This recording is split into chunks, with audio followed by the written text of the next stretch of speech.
আসসালামু আলাইকুম। আশা করি প্রত্যেকেই তোমরা অনেক অনেক ভালো আছো। আমিও ভালো আছি আলহামদুলিল্লাহ। আজকে আমাদের বেসিক ইংলিশ গ্রামারের ফার্স্ট ক্লাস। কেমন? দেখো এখানে দেখতে পাচ্ছ তোমরা আমরা এই কোর্সটির নাম দিয়েছি basic English grammar for beginners. এর মানে হচ্ছে এই কোর্সটা ওই সকল স্টুডেন্টদের জন্য সাজানো হয়েছে যারা মূলত ইংলিশ গ্রামারে খুবই দুর্বল এবং যারা মানে প্রকৃত অর্থেই যারা একদমই শূন্য থেকে শুরু করতে চায়। আমার দেখা এমন আমি অনেক স্টুডেন্টকে দেখেছি যারা আসলে মূলত এই গ্রামারের প্রতি তাদের একটা ভয় ভীষণ রকমের কাজ করে এবং তারা সবসময়ই সকল পরীক্ষাতেই আসলে গ্রামারে পিছিয়ে থাকতে চায়। হ্যাঁ, মানে ওখানে আসলে মানে তারা অ্যান্সারই করতে চায় না। সো আমি আশাবাদী অ্যান্ড আমি খুবই এক্সপেক্ট করতেছি যে আসলে তোমরা এই কোর্সটা করার পর তোমরা ইনশাল্লাহ এইটার কখনো বলবা না যে ইংলিশ আমরা পারি না। কেমন? সো আমার একটা কথা আছে, বেসিক ঠিক তো সব ঠিক। কেমন? তো তুমি যদি বেসিকটাকে খুব স্ট্রংলি এটাকে করতে পারো, মানে গড়ে তুলতে পারো, তাহলে ইনশাল্লাহ তুমি অ্যাডভান্স লেভেলের গ্রামারটা খুব ভালোভাবেই বুঝতে পারবা। কেমন? সো সত্যিকার অর্থে আমার এই ক্লাসটা যদি মানে অ্যাডভান্স লেভেলের কোনো স্টুডেন্ট করে থাকো, তাহলে হয়তোবা তোমাদের মধ্যে কিছুটা বিরক্তি চলে আসতে পারে, বিকজ আমি সত্যিকার অর্থেই একদমই শুরু থেকে শুরু করছি এবং তোমাদের কাছে এটা মানে খুবই অপ্রয়োজনীয় একটা বিষয় মনে হতে পারে, অপ্রাসঙ্গিক একটা বিষয় মনে হতে পারে। তো তোমরা চাইলে এটাকে স্কিপ করতে পারো, আর যদি থাকো হয়তোবা নতুন কোনো কিছু তোমরা জানতেও পারো ইনশাল্লাহ। ওকে, সো লেটস গেট স্টার্টেড। কেমন? আমাদের basic English grammar for beginners কোর্সটি শুরু করতে যাচ্ছি, যেটার ফার্স্ট মডিউলটা হচ্ছে ফাউন্ডেশনস এন্ড প্রোনাউন্সিয়েশন। কেমন? এবং এটার আন্ডারে যে আমাদের ফার্স্ট লেসনটা আছে সেটা হচ্ছে alphabet sounds and basic pronunciation tip. Okay, fine. তো দেখো, আহ, আমাদের ইংলিশ লেটার এন্ড আমাদের প্রথম লেসনটাতেই হচ্ছে আমরা ইংলিশ লেটার এবং অ্যালফাবেট নিয়ে আলোচনা করব। হ্যাঁ, সো হোয়াট ইজ লেটার? আমরা ইংলিশে লেটার বলতে কি বুঝি? দেখো, লেটার বা অক্ষর, লেটারের বাংলা বাংলা অর্থটা হচ্ছে অক্ষর, যেটি হচ্ছে এক একটি প্রতীক, মানে লেটার হচ্ছে এক একটি প্রতীক যেটাকে আমরা সিঙ্গেল ক্যারেক্টার বলতে পারি। সিঙ্গেল ক্যারেক্টার বা ইন্ডিভিজুয়াল ক্যারেক্টার বলতে পারি, যেটি কিনা ভাষার একটি ধ্বনিকে প্রকাশ করে থাকে। যেমন আমি যদি বলি যে এ, হ্যাঁ, ধর আমি এখানে বললাম এ, তারপরে এখানে বি, সি, ডি। দেখো, এগুলাকে যদি আমরা আলাদা আলাদা উচ্চারণ করতে যাই তাহলে কিন্তু আসলে কোনো শব্দ ক্রিয়েট হবে না, কোনো শব্দ গঠিত হবে না। এখানে জাস্ট একটা সাউন্ড দিচ্ছে আমাদেরকে এ, এই, এই, বি, সি, ডি, হ্যাঁ, তারপর হচ্ছে ই। এগুলো আমাদেরকে জাস্ট আলাদা আলাদা একটা সাউন্ড দিচ্ছে, নাথিং এলস। কেমন?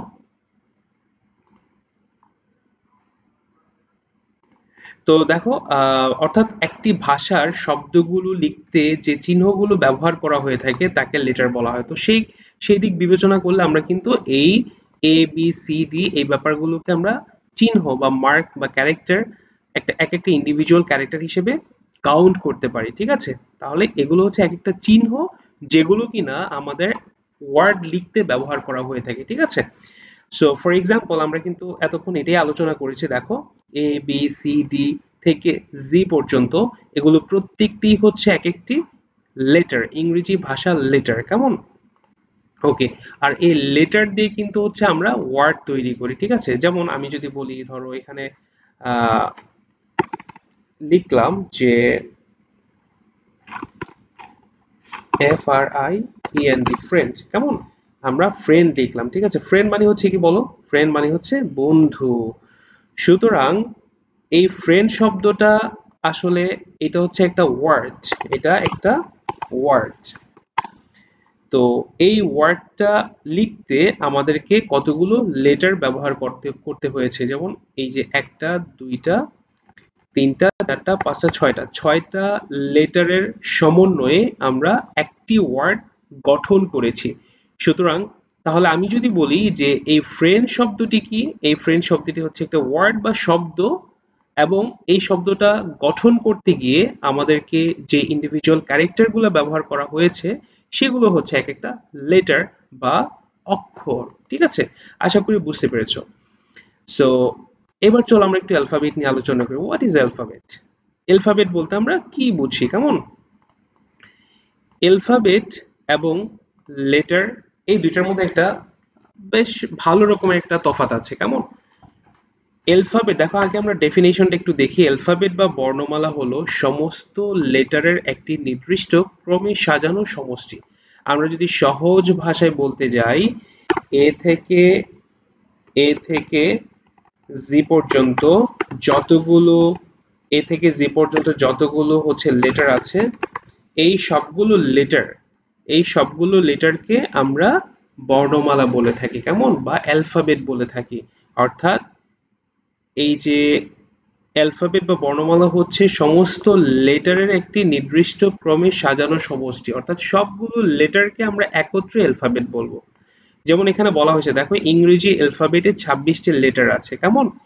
সো এই অ্যালফাবেট ব্যাপারটা অনেক সময় আমরা অনেকে বলে থাকি, দেখো A L P H E PHABET alphabet. আমরা অনেকেই অ্যালফাবেট মানে হচ্ছে কি বর্ণমালা, কেমন? এটার বাংলা অর্থ হচ্ছে বর্ণ, এটার বাংলা অর্থ হচ্ছে কি বলতো? বর্ণমালা, ঠিক আছে?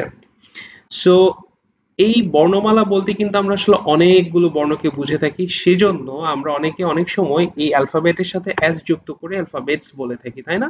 এটা কিন্তু কখনোই অ্যালফাবেটস হবে না, কারণ বর্ণমালা নিজেই হচ্ছে একটা প্লুরাল ওয়ার্ড। এই অ্যালফাবেট অর্থই হচ্ছে, এই অ্যালফাবেট অর্থই হচ্ছে বর্ণমালা। সো এটাকে আর প্লুরাল করার কোনো প্রয়োজন নাই। কথা কি বুঝে গেছে? এটাকে আর প্লুরাল করার কোনো প্রয়োজন নাই। যদি আমরা অ্যালফাবেটস লিখি তাহলে সেটা ভুল হয়ে যাবে, আমাদেরকে অ্যালফাবেট লিখতে হবে, কেমন? ওকে, তাহলে আমরা বুঝতে পারলাম যে অ্যালফাবেট হচ্ছে just a set or collection of letters, কেমন? অর্থাৎ সবগুলো লেটার্স এর একটা কালেকশন বা একটা সেটকে আমরা অ্যালফাবেট বলে থাকি। ওকে, ইন শর্ট দেখো এখানে আমরা জাস্ট একটা সংক্ষিপ্ত একটা ট্রিক এখানে আমরা লিখেছি, যেটা হচ্ছে দেখো লেটার ওয়ার্ড সেন্টেন্স, অর্থাৎ এই যে সিকোয়েন্সটা, দেখো সিকোয়েন্সটা দেখলে আমরা খুবই ইজিলি বুঝতে পারবো। একদম শুরুতে অর্থাৎ ভাষা বা শব্দ বা বাক্যের সবচেয়ে ক্ষুদ্রতম যে অংশটা সেটা হচ্ছে লেটার, হ্যাঁ? সবচেয়ে ক্ষুদ্রতম অংশ যেটা সেটা হচ্ছে লেটার, তারপর হচ্ছে ওয়ার্ড, তারপর হচ্ছে সেন্টেন্স, হ্যাঁ? এই যে লেটার হচ্ছে এ এন্ড ওয়ার্ড হচ্ছে এ দিয়ে আমরা অ্যাপল লিখতে পারি, এবং এই অ্যাপলকে আরেকটা সেন্টেন্সে যদি আমরা স্থানান্তরিত করি তাহলে সেটা হবে অ্যান অ্যাপল ইজ রেড, তাহলে এটা হচ্ছে একটা সেন্টেন্স, ঠিক আছে? Okay fine. দেখো আবার এখানে লেটার বলতে কি বুঝে থাকি? এ বি সি, এই যে ইন্ডিভিজুয়াল ক্যারেক্টার গুলো আছে সেগুলো হচ্ছে লেটার্স, এবং এ টু জি পর্যন্ত যে হোল সেটটা আছে সেটাকে আমরা অ্যালফাবেট বলে থাকি, ঠিক আছে? আশা করি বুঝতে পেরেছো। ওকে, দেখো এবার আমরা যে ব্যাপারটা নিয়ে কথা বলবো, খুবই ইম্পর্টেন্ট একটা ব্যাপার, আমাদের বেসিক যে পড়াশোনা আছে সেটার মধ্যে ভাওয়েলস এবং কনসোনেন্ট ব্যাপারটা খুবই ইম্পর্টেন্ট। তো ভাওয়েল এবং কনসোনেন্ট বলতে আমরা কি বুঝে থাকি, হ্যাঁ? সো দেখো ভাওয়েল হচ্ছে কি বলো, আমরা যেটাকে বাংলায় স্বরবর্ণ বলে থাকি না, বাংলায় যে স্বর, স্বরায়, রস্বই, দীর্ঘই এগুলো আমরা উচ্চারণ করে থাকি না, এই ইংরেজিতেও কিন্তু আমাদের ভাওয়েল বা স্বরবর্ণ আছে, ঠিক আছে? ওকে, সো ভাওয়েল হচ্ছে এমন শব্দধ্বনি যা উচ্চারণ করতে মুখ প্রায় খোলা থাকে, কেমন? অর্থাৎ আমাদের মুখের ভিতর একটা এয়ার ফ্লো বা বাতাসের একটা প্রবাহ আছে, বাতাসের একটা প্রবাহ আছে। সো যখন আমরা ভাওয়েল গুলো উচ্চারণ করব তখন আমাদের এয়ার ফ্লোটা ওপেন, মানে ওপেন থাকবে, ঠিক আছে? এটা ব্লক হয়ে যাবে না। যেমন দেখো তুমি এ কে উচ্চারণ করো এ, তারপর হচ্ছে ই, আই, ও, ইউ। মনে রাখবা আমাদের এই পাঁচটা হচ্ছে কি বলতো? ইংরেজি, ইংলিশ ভাওয়েলস, ঠিক আছে? A, E, I, O, U. A, E, I, O, U, এই পাঁচটা হচ্ছে আমাদের লেট মানে ভাওয়েল। আর এই পাঁচটা ব্যতীত অন্যান্য যতগুলো আছে, অর্থাৎ আরো 21টা আছে, তাই না? টোটাল 26টা লেটারের মধ্যে আমাদের বাদবাকি যে the rest of the letters আছে এগুলো হচ্ছে কনসোনেন্ট, কেমন?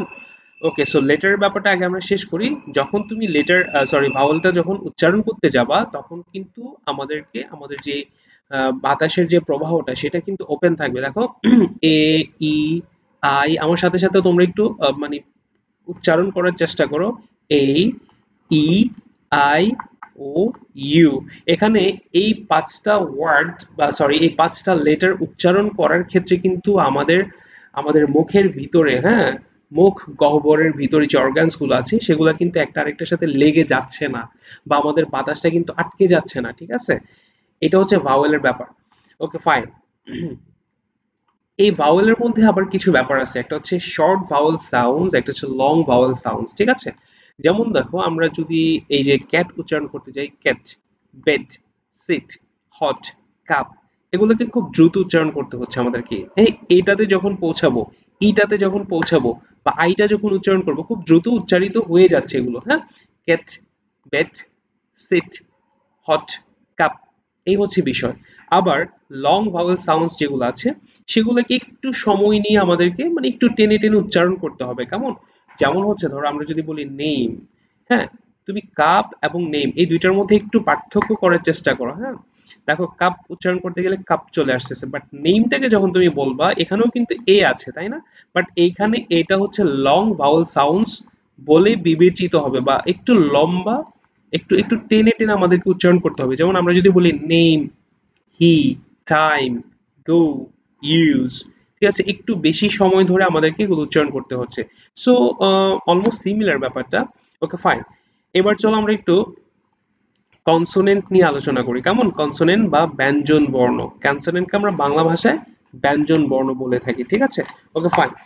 তাহলে আমরা তো শুরুতেই বলেছি আমাদের যে যতগুলো 26টা লেটার আছে এই লেটারের মধ্যে পাঁচটা ব্যতীত বাদবাকি যতগুলো আছে সবগুলোই হচ্ছে কনসোনেন্ট, এবং এই কনসোনেন্ট যখন আমরা উচ্চারণ করব, দেখো, কনসোনেন্ট বা ব্যঞ্জন বর্ণ হলো এমন একটি অক্ষর বা ধ্বনি যেটি উচ্চারণ করার সময় বাতাসের প্রবাহ, আমাদের যে এয়ার ফ্লোটা আছে, মুখের ভিতরে যে বাতাসের প্রবাহটা আছে সেটি জিহ্বা, ঠোঁট বা দাঁত দিয়ে আংশিকভাবে রুদ্ধ বা বন্ধ হয়ে যাবে, এয়ার ফ্লোটা ব্লক হয়ে যাবে, কেমন? তুমি খুব সহজেই নিজেই হচ্ছে এটা এক্সামিন করতে পারবা। দেখো ইংরেজিতে মোট 21টি কনসোনেন্ট আছে, আমরা উচ্চারণ করি, হ্যাঁ। শুরুতেই বি, এ নাই কেন? বিকজ এ হচ্ছে ভাওয়েলে চলে গেছে, কেমন? বি, বি, বি উচ্চারণ করতে গেলে তোমার উপরে এবং নিচের দুই ঠোঁট কিন্তু একত্র করতে হচ্ছে, বি, হ্যাঁ। প্রথমে হচ্ছে এয়ার ফ্লোটা ব্লক হচ্ছে, তারপরে ওপেন হইতেছে, বি। সি, সি, তোমার জিহ্বাটা হচ্ছে তোমার উপরের তালুতে লাগতেছে, ডি, ডি, হ্যাঁ। এই যে ডি উচ্চারণ করো, ডি উচ্চারণ করতে গেলে তোমার জিহ্বাটা উপরের তালুতে লাগতেছে, এফ, এফ, প্রথমে এফ উচ্চারণ করতে গেলে প্রথমে তোমার এয়ার ফ্লোটা ওপেন থাকছে, পরে ব্লক হয়ে যাচ্ছে। তার মানে দেখো, তুমি কনসোনেন্ট গুলো যখনই উচ্চারণ করবা তখন কোনো না কোনো উপায়ে, কোনো না কোনো সময় তোমার এয়ার ফ্লোটা ব্লক হয়ে যাবে, এবং একই সাথে তোমার আমাদের মুখের ভিতর যে অর্গানস গুলো আছে, হ্যাঁ, মানে শব্দ উচ্চারণ করার ক্ষেত্রে যে সকল অঙ্গ প্রত্যঙ্গ গুলো গুরুত্বপূর্ণ ভূমিকা পালন করে থাকে সেগুলো হচ্ছে তোমার কোনো না কোনো ভাবেই আমাদের একটার সাথে আরেকটা লেগে যাবে, ঠিক আছে? ওকে, এইগুলো হচ্ছে কনসোনেন্টের ক্যারেক্টারিস্টিক্স বা বৈশিষ্ট্য। ওকে ফাইন। তো আশা করি বুঝতে পেরেছো তোমরা। এখন আমরা আলোচনা করব সিলেবলস নিয়ে, কেমন? সিলেবলস, এই সিলেবল বলতে আমরা কি বুঝি? সিলেবলটা আসলে বেশ গুরুত্বপূর্ণ একটা ব্যাপার, একটু দেখো। হোয়াট ইজ সিলেবল বা সিলেবল বলতে আমরা কি বুঝে থাকি? আমরা যখন কোনো একটা ওয়ার্ড উচ্চারণ করে থাকি, কেমন? এই যে দেখো, সিলেবল হলো শব্দ, হ্যাঁ, ওয়ার্ড শুরুতেই শব্দটা চলে আসছে।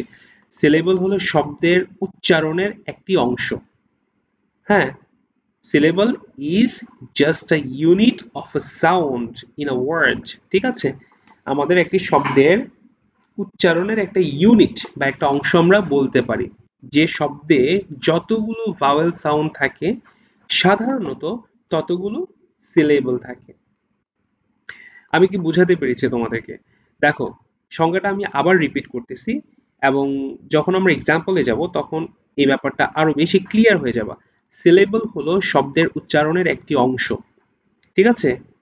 যে শব্দে যতগুলো ভাওয়েল সাউন্ড থাকে সাধারণত ততগুলো সিলেবল থাকে। A syllable is a unit of sound in a word.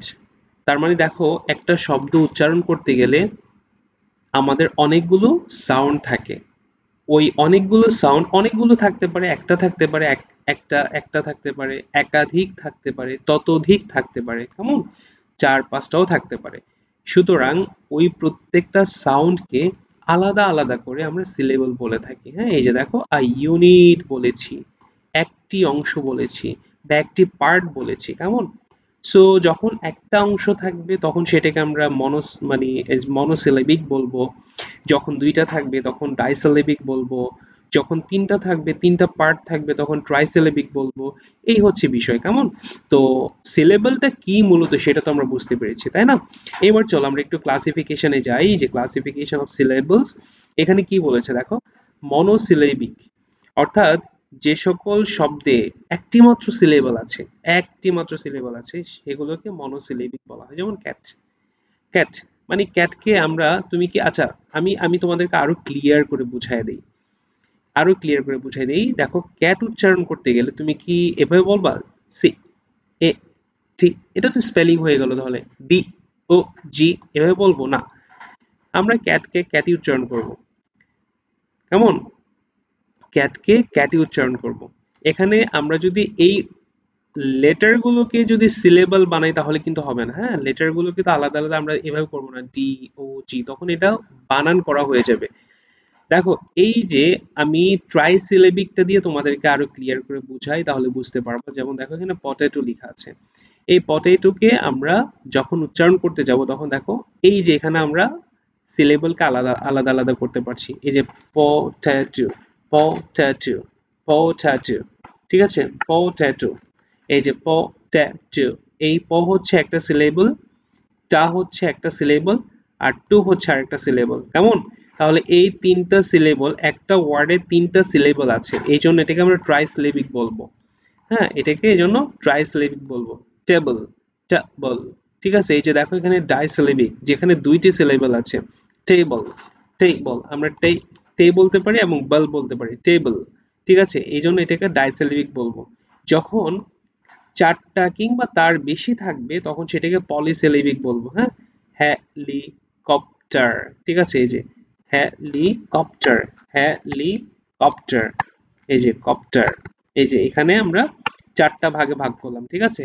Helicopter, information, information, তাহলে এটাকে আমরা যদি দেখো তাহলে এটা কি হবে তোমরা বলো তো, এখানে যদি আমরা ইনফরমেশনকে আলাদা করি বা এখানকার যে সিলেবল গুলো আছে সেগুলোকে যদি ইন্ডিভিজুয়ালি আমরা ডিটাচ করার চেষ্টা করি তাহলে সেখানে কি হবে, ইন, এটা হচ্ছে একটা সিলেবল, ফরমেশন, ইনফরমেশন, ইনফরমেশন, ঠিক আছে, ইনফরমেশন, বুঝতে পেরেছো না। তাহলে ইন হচ্ছে একটা সিলেবল, ফর হচ্ছে আরেকটা, এম এ মা, ইনফরমেশন, ইনফরমেশন, শন হচ্ছে আরেকটা সিলেবল। এই হচ্ছে মূলত আমাদের সিলেবলের ক্লাসিফিকেশন, ঠিক আছে। So that's all for today, আজকের ক্লাসটা এই পর্যন্ত, এবং পরবর্তী ক্লাস অফকোর্স আমাদের খুবই আরো মানে আমরা হচ্ছে একদম বেসিক থেকে, আমি আবারও বলছি আমাদের কোর্সের নাম হচ্ছে ইংলিশ গ্রামার, কেমন, English grammar, basic English grammar for beginners. সুতরাং যারা তোমরা মনে করছো যে আমি আসলে গ্রামার কিছুই বুঝি না, আমার গ্রামারের বেসিকটা একদমই দুর্বল, আমি সাহস করতে পারছি না পরীক্ষায় গ্রামারের পার্টটুকুতে অ্যান্সার করার জন্য, অফকোর্স আমি এমফাসাইজ করব যে তোমরা কোর্সটা এবং হচ্ছে তোমরা এই ভিডিওটা অফকোর্স দেখবা ভালো করে, এবং এর থেকে তোমরা অফকোর্স খুব বেটার একটা এক্সপিরিয়েন্স গ্যাদার করতে পারবে ইনশাল্লাহ। দেখো basic English grammar for beginners, এই বিগিনার্স এর জন্যই মূলত আমাদের এই কোর্সটাকে ডিজাইন করা হয়েছে। So you are most welcome for the course. Thank you very much, আজকে এই পর্যন্তই, আল্লাহ হাফিজ।